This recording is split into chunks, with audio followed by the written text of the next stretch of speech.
তমলুক মহকুমার 5 বিধানসভার তৃণমূল প্রার্থীরা শনিবার মিছিল করে তমলুকে জেলা শাসকের দপ্তরে মনোনয়নপত্র জমা দেয়।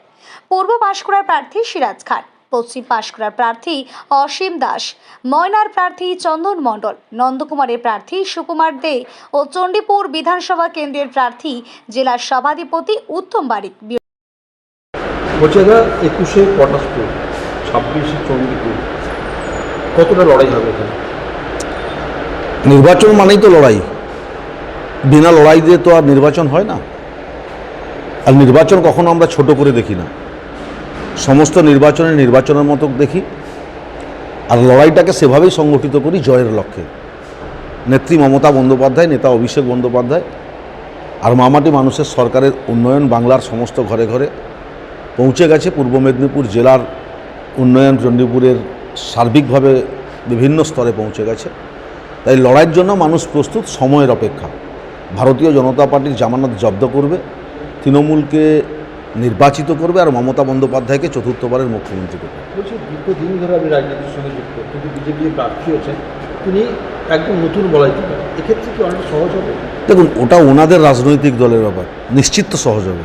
কারণ চণ্ডীপুর এলাকার মানুষ তো জানেন যে মানুষের উন্নয়নে কে পানীয় জল প্রয়োজন, কারা পৌঁছে দিয়েছে, রাস্তার প্রয়োজন, কারা পৌঁছে দিয়েছে। এই তো পথশ্রী 64 কোটি টাকার চণ্ডীপুর ব্লকেই শুধু কাজ চলছে, বিভিন্ন স্কিমের কাজ চলছে। আমি জেলা পরিষদের সভাধিপতি হওয়ার পর থেকে চণ্ডীপুর ব্লকে এই সার্বিক উন্নয়নে আমরা পূর্ব মেদিনীপুর জেলা পরিষদ মমতা বন্দ্যোপাধ্যায়ের ঐকান্তিক প্রচেষ্টায়, অর্থনৈতিক সহযোগিতায় প্রায় 180 কোটি টাকার কাজ করেছে। নিশ্চিতভাবে মানুষ জানেন যে কারা রাস্তা করতে পারবেন, কারা পানীয় জল পৌঁছে দিতে পারবেন, কারা ব্রিজ তৈরি করতে পারবেন। মানুষ জানেন যে উন্নয়ন যারা করবেন নির্বাচনে তাদেরকে নির্বাচিত করতে হবে। বলছি, এখানে থাকলে কিছু হবে? বলছি দাদা, পশ্চিম পাঁশকুড়া কেন্দ্র আপনার, 205 পশ্চিম পাঁশকুড়া দাঁড়িয়েছেন। দীর্ঘদিন রাজনীতির লড়াই আপনি লড়েছেন, কতটা কঠিন বলে মনে হবে না সহজ বলে মনে হবে?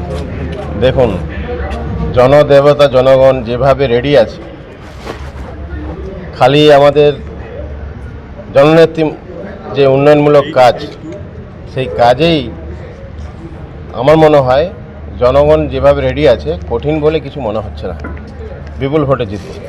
আপনার প্রতিপক্ষ বিজেপি যে দাঁড়িয়েছেন, সেক্ষেত্রে লড়াই কতটা?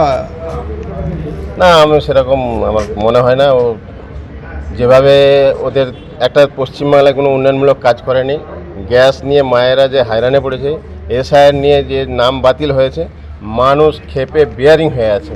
বিজেপি বললে ঢুকতে দেবে না গ্রামে গঞ্জে মানুষরা।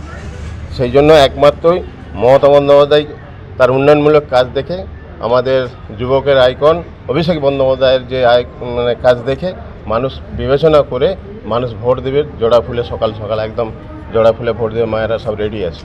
বলছি, আপনি বাড়ি বাড়ি যাচ্ছেন বা প্রচার করছেন, মমতা বন্দ্যোপাধ্যায় কোন প্রকল্পগুলোকে প্রথম অগ্রাধিকার দিয়ে প্রচার করছেন? দেখুন, স্বাস্থ্যসাথী একটা বিরাট ব্যাপার। এখন রোগ জ্বালা প্রচুর, সব ভেজাল খেয়ে।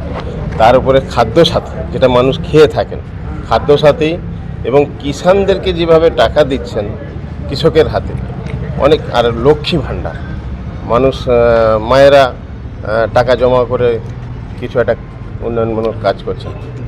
এবার তারপরে এখন যুবক ভাইদের সঙ্গে যুবসাথী, এরপরে আসছে আমাদের দিদি চতুর্থবারের মতো মুখ্যমন্ত্রী হয়ে, দেখবেন কর্মসংস্থান জোয়ার লেগে যাবে পশ্চিমবঙ্গে। এটা আমি কথা দিতে পারি।